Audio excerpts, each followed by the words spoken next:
నమస్తే welcome to non stop news. రోజంతా బిజీగా ఉన్నారా? న్యూస్ అప్డేట్స్ మిస్ అయ్యారా? డోంట్ వరీ, బ్రేక్స్ లేకుండా బోర్ కొట్టకుండా నాన్ స్టాప్ న్యూస్ ప్రతిరోజు రాత్రి 9 గంటలకు. నేను హిమబిందు. నేను మహేశ్వరి. డీటెయిల్స్ చూద్దాం. ఆపరేషన్ సింధూర్ పై కాంగ్రెస్ బీజేపీ నేతల మధ్య మాటల యుద్ధం నడుస్తోంది. ప్రధాని నరేంద్ర మోదీ అమెరికా ఒత్తిడికి తలొగ్గి యుద్ధం ఆపేశారని తెలంగాణ సీఎం రేవంత్ ఆరోపించారు. బీజేపీ వాళ్లు దేనికోసం తిరంగా ర్యాలీ చేస్తున్నారో సమాధానం చెప్పాలని డిమాండ్ చేశారు. సీఎం రేవంత్ రెడ్డి కామెంట్స్ కు కేంద్ర మంత్రి కిషన్ రెడ్డి కౌంటర్ ఇచ్చారు. కాంగ్రెస్ నేతల వ్యాఖ్యలు దేశ భద్రతకు భంగం కలిగించేలా ఉన్నాయని మండిపడ్డారు. అసలు పీఓకేను పాక్ కు అప్పగించింది కాంగ్రెస్ పార్టీనేనని విమర్శించారు. నరేంద్ర మోడీ గారు బయలుదేరి కాంగ్రెస్ పార్టీని రాహుల్ గాంధీ గారిని విమర్శిస్తున్నాడు. ఇది ఎక్కడి నీతి అని నేను బీజేపీ నాయకులను అడుగుతున్నా. ఇవాళ కాంగ్రెస్ ను ఎందుకు విమర్శిస్తున్నారు? 67లో చైనాను ఓడించినందుకు విమర్శిస్తురా? 71లో పాకిస్తాన్ ని 2 ముక్కలు చేసినందుకు ఓడిస్తురా? మొన్న జరిగిన పహల్గాం దాడిలో నీకు అండగా నిలబడి నీకు మద్దతు ఇచ్చి యుద్ధం చేయమని వీర తిలకం దిద్ది మేము పంపిస్తే నువ్వు బుద్ధిమంతుడికి సర్ది కడతానంట బొడ్రాయి కాడ ఫోన్ చేసి బోర్ల బుక్కల వండుకున్నాడ. మేము నరేంద్ర మోడీ గారికి వీర తిలకం దిద్ది యుద్ధం చేయాలంటే నేను యుద్ధం విరమించుకున్నా అని చెప్పి ఈ రోజు మోడీ గారు ట్రంప్ బెదిరిస్తే యుద్ధాన్ని ఆపేసి దేశ భద్రతకు భంగం కలిగించే విధంగా, దేశ సైన్యం యొక్క ఆత్మస్థైర్యాన్ని దెబ్బతీసే విధంగా ఈ నాయకులు మాట్లాడము దేశ ప్రజలందరూ ముక్త కంఠంతో ఖండించాల్సిందిగా కోరుతా ఉన్నాం. భారత సైనికుల కండగా భారత ప్రజలందరూ కూడా కులాలకు అతీతంగా మతాలకు అతీతంగా నిర్వహిస్తున్నటువంటి తిరంగా యాత్రలని చెప్పి ఈ సందర్భంగా మనవిస్తున్నాను. ఇంకొక అడుగు ముందుకెళ్ళి రాహుల్ గాంధీ ప్రధానమంత్రి అయి ఉంటే పీఓకేని ఆక్రమించుకునేవాడు అంటారు రేవంత్ రెడ్డి. పాపం ఈ జన్మలో రాహుల్ గాంధీకి అవకాశం లేదు. కానీ ఒకటి మాత్రం స్పష్టం చేయదలుచుకున్నాను, అసలు పీఓకే పాకిస్తాన్కి ఎవరిచ్చారని అడుగుతా ఉన్నాను. ఏపీలో 10వ తరగతి పరీక్షల మూల్యాంకనంలో గందరగోళం నెలకొంది. వేలాది మంది విద్యార్థుల భవిష్యత్తు తలకిందులైంది. ఎన్నడూ లేని విధంగా రీవాల్యుయేషన్ కు 60% మంది విద్యార్థులు దరఖాస్తు చేశారు. పాస్ అయిన విద్యార్థులను ఫెయిల్ చేసింది 10th బోర్డు. నారా లోకేష్ ఒత్తిడితో తప్పుల తడకగా విద్యార్థులకు మార్కులు వచ్చాయి. 66,363 మంది స్టూడెంట్స్ రీవాల్యుయేషన్ కోసం అప్లై చేసుకున్నారు. 60% మంది దరఖాస్తు చేసుకోవడంతో కంగుతిన్నారు బోర్డు అధికారులు. ఇప్పటికే 11,000 మంది పాస్ అయినట్లు ప్రకటించింది ఎస్ఎస్సీ బోర్డు. ఇంకా రీవాల్యుయేషన్ ప్రాసెస్ కొనసాగుతోంది. 10వ తరగతి పరీక్షల మూల్యాంకనంలో ఘోర వైఫల్యంపై విద్యాశాఖ మంత్రి లోకేష్ నోరు మెదపలేదు. ప్రభుత్వం తీరుపై మండిపడుతున్నారు విద్యార్థులు, తల్లిదండ్రులు. ఫలితాల వెల్లడిలో ఎస్ఎస్సీ బోర్డు వైఫల్యంతో రాష్ట్ర వ్యాప్తంగా అనేక మంది విద్యార్థులు నష్టపోయారు. స్టూడెంట్స్ భవిష్యత్తు అగమ్యగోచరంగా మారింది. 10th పేపర్ల మూల్యాంకనంలో తప్పిదాలపై వైఎస్ఆర్సీపీ ఫైర్ అయింది. అన్ని నేషనల్ మీడియాలను ట్యాగ్ చేస్తూ వైఎస్ఆర్సీపీ ట్వీట్ చేసింది. 60% మంది విద్యార్థులు రీవాల్యుయేషన్ కు దరఖాస్తు చేసుకున్నారు. వేలాది మంది విద్యార్థుల భవిష్యత్తును ప్రభుత్వమే ప్రమాదంలోకి నెట్టింది అని వైఎస్ఆర్సీపీ ఆగ్రహం వ్యక్తం చేసింది. ఇలా జరగటం రాష్ట్ర చరిత్రలో మొదటిసారి. 10th బోర్డు చేసిన దారుణమైన తప్పులు పాస్ అయిన వారిని కూడా ఫెయిల్ చేశాయి. విద్యాశాఖ మంత్రి నారా లోకేష్ చేసిన తీవ్రమైన ఒత్తిడితోనే ఉపాధ్యాయులు మార్కులు తారుమారు చేయడానికి కారణమైందని వైఎస్ఆర్సీపీ ఆరోపిస్తుంది. 66,363 మంది విద్యార్థులు రీవాల్యుయేషన్ కోరారు. అయితే ఇప్పటి వరకు రీవాల్యుయేషన్తో 11,000 మంది పాస్ అయ్యారు అని ప్రభుత్వమే ప్రకటించింది. అయితే వాల్యుయేషన్ ఇంకా కొనసాగుతుంది. ఇంత దారుణం జరిగితే మంత్రి లోకేష్ మౌనంగా ఎందుకు ఉన్నారు అని వైఎస్ఆర్సీపీ నిలదీసింది. ప్రభుత్వ తీరుపై విద్యార్థులు, పేరెంట్స్ తీవ్ర ఆగ్రహంతో ఉన్నారు.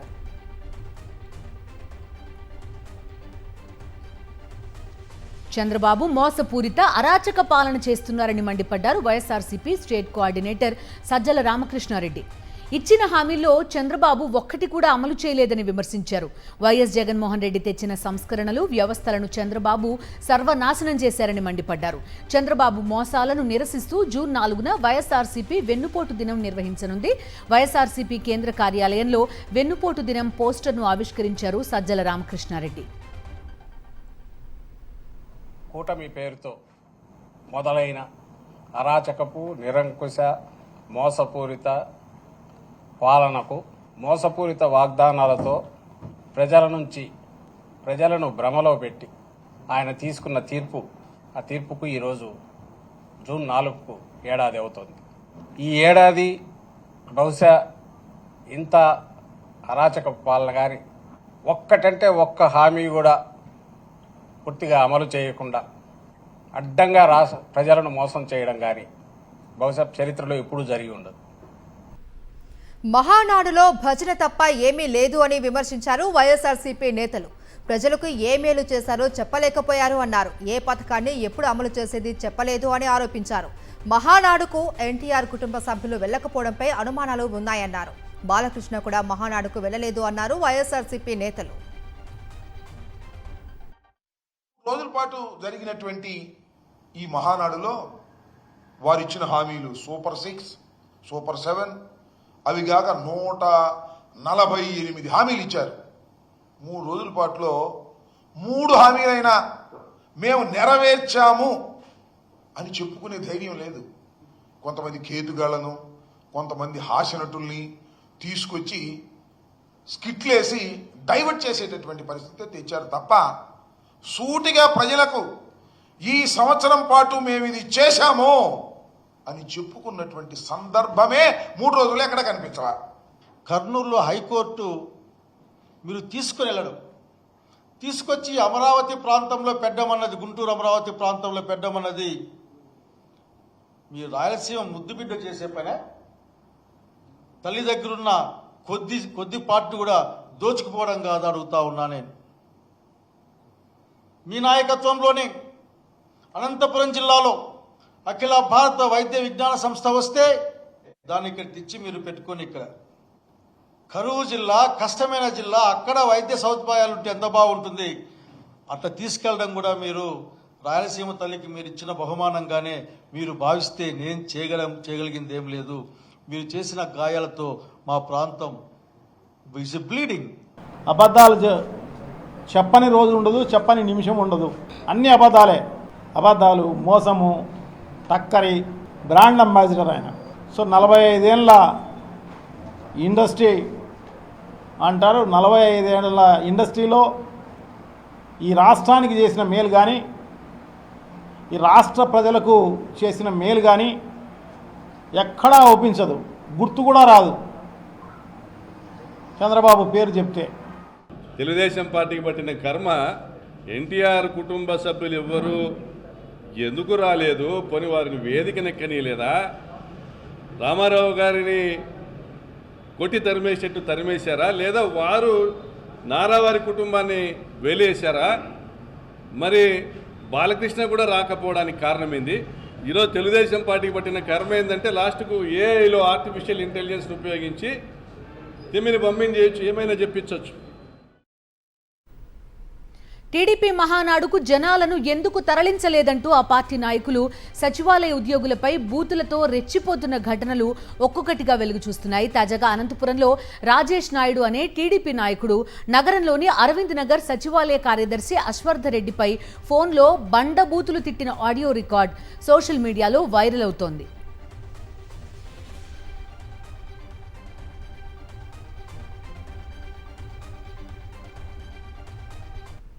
అన్నా ఏం చేస్తున్నావు నువ్వు? ఏమన్నా రాత్రి ఫోన్ చేసిన రాలే. నేను సచివాలయంలో ఇడిచిపెట్టి చూడన్నా, నువ్వు దుబారుగా మాట్లాడద్దు. మేము అందరికి ఫోన్ చేసి చెప్పినామన్నా. సచివాలయంలో ఎవరు నేనేంటి చెప్తాన్నా? ఇప్పుడు అందరికి ఫోన్ చేసి చెప్పినా.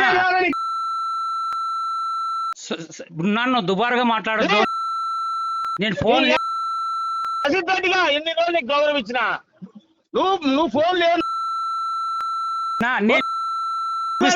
లిస్ట్ నుంచి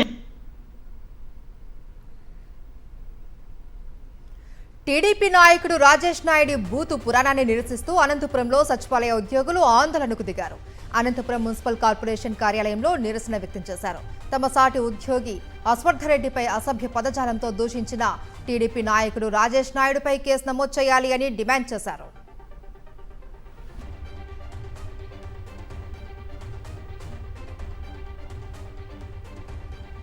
గోబెల్స్ కూడా సిగ్గుపడే రీతిలో చంద్రబాబు మాటలుంటాయని మండిపడ్డారు మాజీ మంత్రి జగదీష్ రెడ్డి. తెలంగాణ అభివృద్ధిపై మహానాడులో చంద్రబాబు అబద్ధాలు మాట్లాడారని ఫైర్ అయ్యారు. డబ్బా పత్రికల్లో చంద్రబాబుకు అనుకూలంగా రాయించుకుంటున్నారని విమర్శించారు. 5 ఏళ్లలో కనీసం సెక్రటేరియట్ కూడా ఎందుకు కట్టుకోలేకపోయారని ప్రశ్నించారు. గోబెల్స్ కూడా సిగ్గుపడే పద్ధతిలో ఉంటాయి చంద్రబాబు నాయుడు గారి పనులు, మాటలు. 25 ఏళ్లుగా మోడీ గారి పరిపాలనలో ఉన్న గుజరాత్తో సహా, ఉత్తరప్రదేశ్, మధ్యప్రదేశ్, రాజస్థాన్తో సహా ఏ రాష్ట్రము పోటీ పడలేదు తెలంగాణతో. నువ్వు కూడా పోటీ పడలేదు. ఒక్క తెలంగాణ మాత్రమే కేసీఆర్ నాయకత్వంలో ఉంది కాబట్టి ఆ అభివృద్ధి జరిగింది. ఇది ఇంత స్పష్టంగా కనబడుతుంది, వాస్తవం ఇది. కానీ దీన్ని కూడా నేను మసిపూసి మారేడుకాయ చేస్తా, నాకు కొంత డబ్బా పత్రికలు ఉన్నాయి కాబట్టి నేను రాయించుకుంటా అని అనుకుంటే ప్రజలు నవ్వుకుంటారు. భూబకాసురులకు ముహూర్తం దగ్గర పడింది అన్నారు మంత్రి పొంగులేటి శ్రీనివాసరెడ్డి. ఫోరెన్సిక్ ఆడిట్ ద్వారా అన్ని విషయాలు వెల్లడవుతాయని, రఘునందన్ అసైన్డ్ భూముల అంశంపై పరిశీలన చేయబోతున్నాము అని మీడియాతో చిట్చాట్లో ఆయన తెలిపారు. కాళేశ్వరంలో అసలు ముద్దాయి ఎల్ఎన్టీ అని, దాన్ని ఎవరు నడిపించారో ఆ సంస్థ వ్యవహారంపై మంత్రి ఉత్తమ్ పరిశీలన చేస్తున్నారని చెప్పారు పొంగులేటి. కమిషన్ నివేదిక రాగానే అన్ని రిపోర్టులను బయట పెడతామన్నారు. మంచిర్యాల పర్యటనలో ఎమ్మెల్సీ కవిత మరోసారి మీడియాతో చిట్చాట్లో కీలక కామెంట్స్ చేశారు. తనకు సొంత అజెండా ఏం లేదని స్పష్టం చేశారు. పార్టీని కాపాడడమే తన అజెండా అని, బీజేపీతో పొత్తు పెట్టుకున్న ఏ పార్టీ బాగుపడలేదని చెప్పారు. బీజేపీలో బీఆర్ఎస్ విలీనాన్ని తాను ఒప్పుకోనని క్లియర్ కట్ గా చెప్పేశారు ఎమ్మెల్సీ కవిత. లెటర్ రాయడంలో తన తప్పేం లేదన్న కవిత, దానిని బయటపెట్టిన వారిని పట్టుకోండని హితవు పలికారు. కవిత పర్యటన సందర్భంగా మంచిర్యాల జాగృతి నేతలు ఏర్పాటు చేసిన ఫ్లెక్సీల్లో కేటీఆర్ ఫోటో లేకపోవడం చర్చనీయాంశంగా మారింది. బీఆర్ఎస్ బీజేపీ మధ్య చీకటి ఒప్పందాన్ని కవిత బహిర్గతం చేశారు అన్నారు టీపీసీసీ చీఫ్ మహేష్ గౌడ్. కేసీఆర్, కిషన్ రెడ్డి లోపాయికారి ఒప్పందంతోనే బండి సంజయ్ని రాష్ట్ర అధ్యక్ష పదవి నుంచి తొలగించారు అని ఆయన ఆరోపించారు. కేసీఆర్, కిషన్ రెడ్డి కలయిక వల్లే ఆనాడు బండి సంజయ్ని తొలగించారనే మాట వాస్తవం కాదా?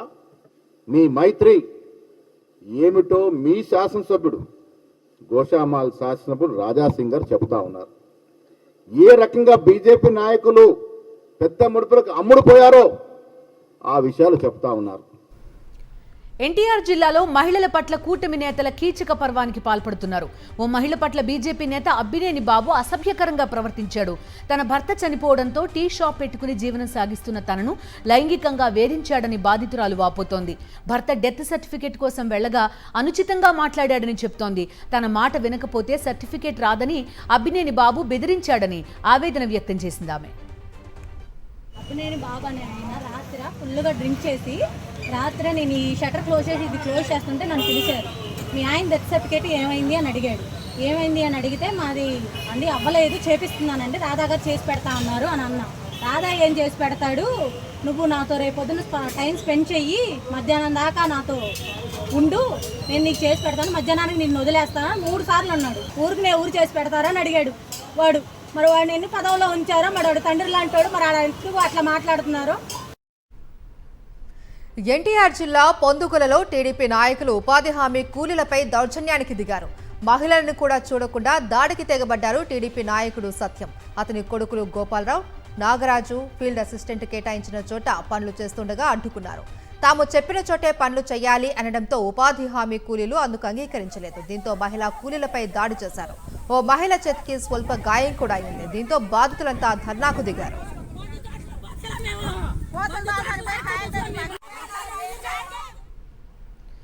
కూటమి ప్రభుత్వం ఏర్పాటై ఏడాది కావస్తున్నా గుంతలు పడిన రోడ్లను పూడ్చుకోపోవడాన్ని నిరసిస్తూ వినూత్న నిరసనకు దిగారు శ్రీ సత్యసాయి జిల్లా రోళ్ల మండలంలోని మల్లినమడుగు గ్రామస్తులు. చిన్నపాటి వర్షానికే నీటి మడుగులా మారిన గుంతల రోడ్లపై వరి నాట్లు వేశారు మహిళలు.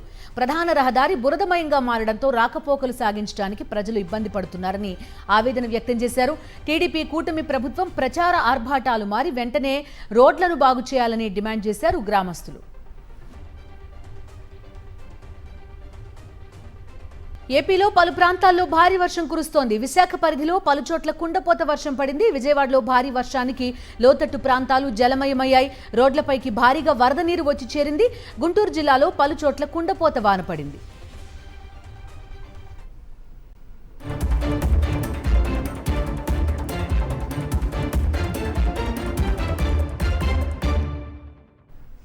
జాతీయ వార్తలు చూద్దాం. దేశం లోపల ఉన్న వెలుపల ఉన్న శత్రువును విడిచిపెట్టే ప్రసక్తే లేదు అని స్పష్టం చేశారు ప్రధాని నరేంద్ర మోదీ. బీహార్లోని కర్కట్లో పర్యటించిన ఆయన ఆపరేషన్ సింధూర్ గురించి మాట్లాడారు. ఉగ్రవాదులను మట్టిలో కలిపేస్తాను అని బీహార్ నుంచే మాటిచ్చాను అని, నిలబెట్టుకుని తిరిగి వచ్చాను అని వ్యాఖ్యానించారు. ఉగ్రవాదంపై పోరు ఆగదు అన్నారు మోదీ.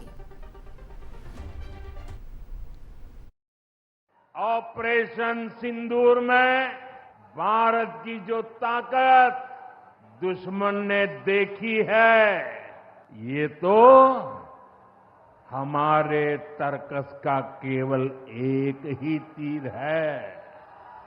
आतंकवाद के खिलाफ भारत की लड़ाई न रुकी है न थमी है. ఉగ్రవాదాన్ని ప్రోత్సహించే పాకిస్తాన్తో దౌత్యం, వాణిజ్యం ఉండవని తేల్చి చెప్పారు కేంద్ర హోంమంత్రి అమిత్ షా. రక్తం, నీరు కలిసి ప్రవహించలేవని ప్రధాని మోదీ స్పష్టం చేశారని గుర్తు చేశారు. ఉగ్రవాదంపై కఠిన వైఖరి కొనసాగుతుందని, ఇంట్లోకి చొచ్చుకెళ్లి ధ్వంసం చేసి వస్తామని పునరుద్ఘాటించారు. జమ్మూ కశ్మీర్లోని పూంచ్లో పర్యటించారు కేంద్ర హోంమంత్రి అమిత్ షా. పాక్ షెల్లింగ్లో ధ్వంసమైన ఇళ్లు, దుకాణాలు, గురుద్వారాను పరిశీలించడంతో పాటు కాల్పుల్లో గాయపడిన బాధితులను పరామర్శించారు. निर्दोष व्यक्तियों पर, भारत की सेना पर और भारत की सीमा पर किसी भी प्रकार का अतिक्रमण भारत सहन नहीं करेगा. किसी भी प्रकार का आक्रमण भारत सहन नहीं करेगा. इसका सटीक और इससे भी बुलंद जवाब दिया जाएगा और वो हमारी सेनाओं ने कर दिखाया है. पूरा देश, जम्मू कश्मीर सरकार, भारत सरकार आपके साथ चट्टान की तरह खड़े हैं. పాకిస్తాన్తో చర్చలంటూ జరిగితే పీఓకే గురించి మాత్రమే అని పునరుద్ఘాటించారు రక్షణ మంత్రి రాజ్నాథ్ సింగ్. షహబాజ్ షరీఫ్కు చిత్తశుద్ధి ఉంటే ఉగ్రవాదులను భారత్కు అప్పగించాలి అని డిమాండ్ చేశారు. లష్కర్ చీఫ్ హఫీజ్ సయీద్, జైషే మహమ్మద్ అధినేత మసూద్ అజహర్లను భారత్కు అప్పగించాలి అన్నారు Rajnath. Indian navy pride INS Vikrant యుద్ధ నౌకను సందర్శించారు రక్షణ మంత్రి.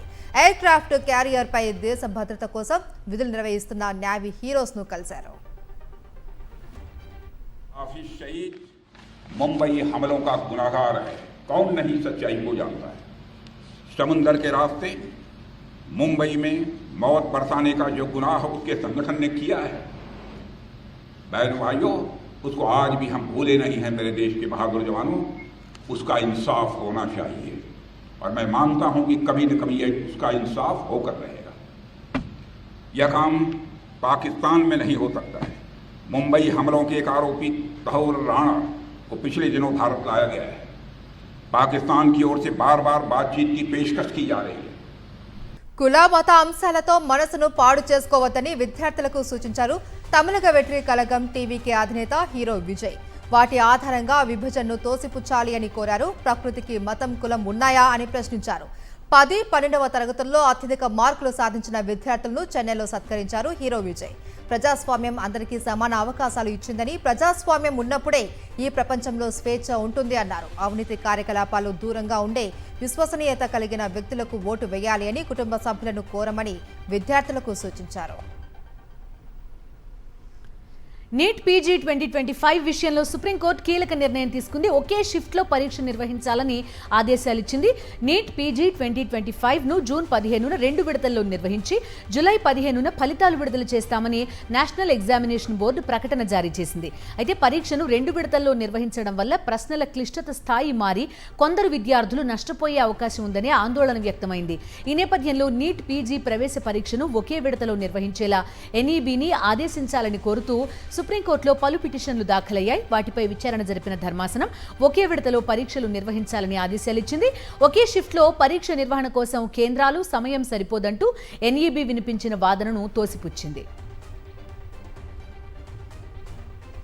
పుణేలోని నేషనల్ డిఫెన్స్ అకాడమీ చారిత్రాత్మక ఘట్టానికి సాక్ష్యంగా నిలిచింది. తొలిసారిగా ఓ మహిళా బ్యాచ్ కోర్సు పూర్తి చేసుకుని ఎన్డీఏ నుంచి బయటకు వచ్చింది. పుణేలోని ట్రై సర్వీసెస్ ట్రైనింగ్ అకాడమీ నుంచి వీరు గ్రాడ్యుయేషన్ కోర్సు పూర్తి చేసుకున్నారు.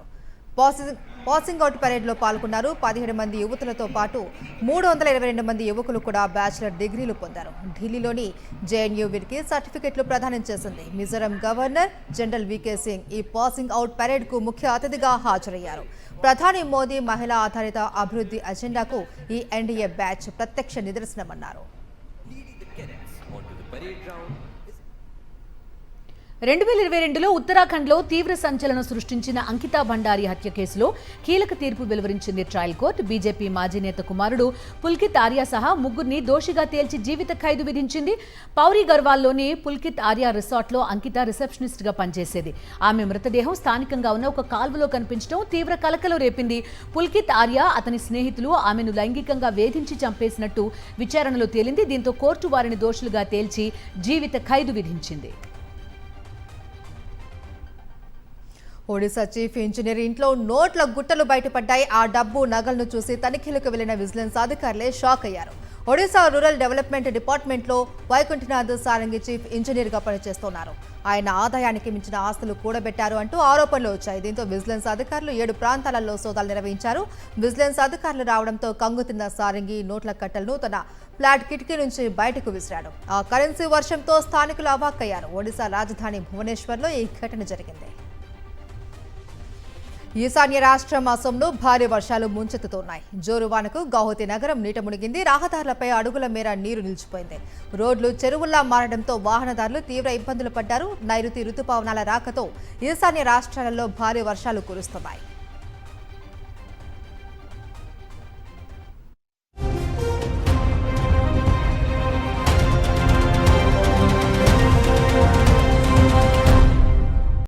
అంతర్జాతీయ వార్తలు చూద్దాం. ఆపరేషన్ సింధూర్ సమయంలో పాకిస్తాన్లో ప్రాణాలు కోల్పోయిన వారికి కొలంబియా ప్రభుత్వం సంతాపం తెలపడంపై భారత అఖిలపక్ష బృందం అసహనం వ్యక్తం చేసింది. ఈ విషయంలో కొలంబియా తీరుపై అసంతృప్తి వ్యక్తం చేశారు కాంగ్రెస్ ఎంపీ శశి థరూర్. ఉగ్ర దాడుల బాధితులపై సానుభూతి వ్యక్తపరచకుండా ఉగ్రవాదులకు సంతాపం తెలపడం నిరాశపరిచిందన్నారు. ఆపరేషన్ సింధూర్లో భాగంగా విదేశాల్లో భారత అఖిలపక్ష బృందాల పర్యటన కొనసాగుతోంది. ఈ క్రమంలో మరో సీనియర్ నేత సల్మాన్ ఖుర్షిద్ కాంగ్రెస్ పార్టీకి భారీ షాక్ ఇచ్చారు. ఆర్టికల్ 370 రద్దును ఆయన ప్రశంసించారు. ఆర్టికల్ 370 తర్వాత జమ్మూ కాశ్మీర్ సంపన్నమైందన్నారు ఖుర్షిద్. శాంతి నెలకొని కాశ్మీర్ ప్రగతి పథంలోకి వచ్చిందని మెచ్చుకున్నారు. బీజేపీ ఎంపీ జైపాండా నేతృత్వంలోని అఖిలపక్ష బృందంలో భాగంగా మిడిల్ ఈస్ట్లో పర్యటిస్తున్నారు సల్మాన్ ఖుర్షిద్. కెనడాలో భీకర కార్చిచ్చు భీభత్సం సృష్టిస్తోంది. 2 ప్రావిన్స్లో దాదాపు 9 లక్షల ఎకరాలకు మంటలు విస్తరించాయి. దావానలం వ్యాపించడంతో సస్కెట్చువాన్, మాంటోబా ప్రావిన్స్లో అధికారులు ఎమర్జెన్సీ విధించారు. ప్రభావిత ప్రాంతాల నుంచి ప్రజలను ఖాళీ చేయించి సురక్షిత ప్రదేశాలకు తరలిస్తున్నారు. మాంటోబా ప్రావిన్స్లో 17,000 మందిని ఖాళీ చేయించారు. ఈ ప్రావిన్స్లో 6,69,000 ఎకరాలలో కార్చిచ్చు వ్యాపించింది. 2-3 రోజులు వర్షం పడితే గానీ ఈ కార్చిచ్చు అదుపులోకి రాదు అని భావిస్తున్నారు. ఇక్కడ నుంచి వస్తున్న పొగ అమెరికాలోని మినెసోటా, మిషిగాన్ రాష్ట్రాలకు కమ్మిస్తోంది. దీంతో అక్కడ అధికారులు అప్రమత్తమయ్యారు.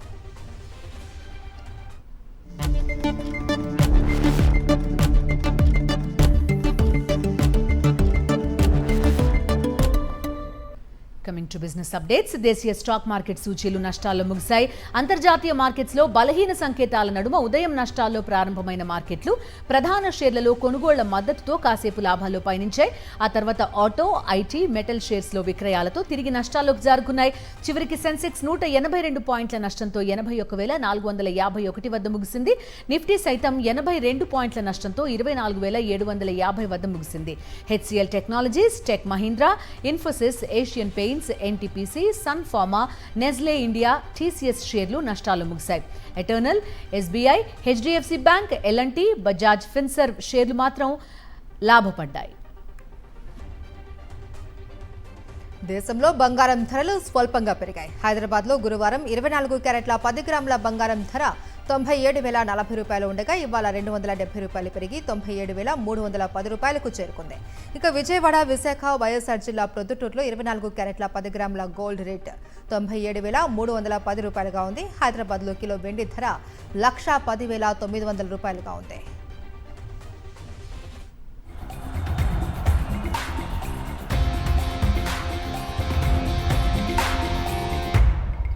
స్పోర్ట్స్ అప్డేట్స్ చూద్దాం. ఐపీఎల్లో అదరగొట్టిన 14 ఏళ్ల కుర్రాడు వైభవ్ సూర్యవంశీ ప్రధాని మోదీని కలిశాడు. ఆయన ఆశీర్వాదం తీసుకున్నాడు. ప్రధాని మోదీ బీహార్ పర్యటన నేపథ్యంలో పట్నా ఎయిర్పోర్ట్లో ఆయన్ను కలిసింది వైభవ్ కుటుంబం. ఈ సందర్భంగా ఐపీఎల్లో మంచి ప్రదర్శన చేసిన వైభవ్ను మోదీ అభినందించారు. ఇటీవల తన రేడియో కార్యక్రమం మన్ కీ బాత్లో వైభవ్ సూర్యవంశీ గురించి ప్రస్తావించారు ప్రధాని మోదీ. 14 ఏళ్ల కుర్రాడు ఐపీఎల్లో అదరగొడుతున్నాడంటూ మెచ్చుకున్నారు. ఐపీఎల్ ఎలిమినేటర్ మ్యాచ్ లో గుజరాత్ టైటన్స్ ముంబై ఇండియన్స్ తలపడుతున్నాయి. టాస్ గెలిచి తొలుత బ్యాటింగ్ దిగిన ముంబై 228 పరుగుల భారీ స్కోర్ చేసింది. రోహిత్ శర్మ 28 బంతుల్లోనే హాఫ్ సెంచరీ చేశారు. మొత్తంగా 50 బంతుల్లో 9 4లు 4 6లతో చెలరేగి 81 పరుగులు చేశాడు. సూర్యకుమార్ యాదవ్ 20 బంతుల్లో 33 పరుగులు చేశాడు.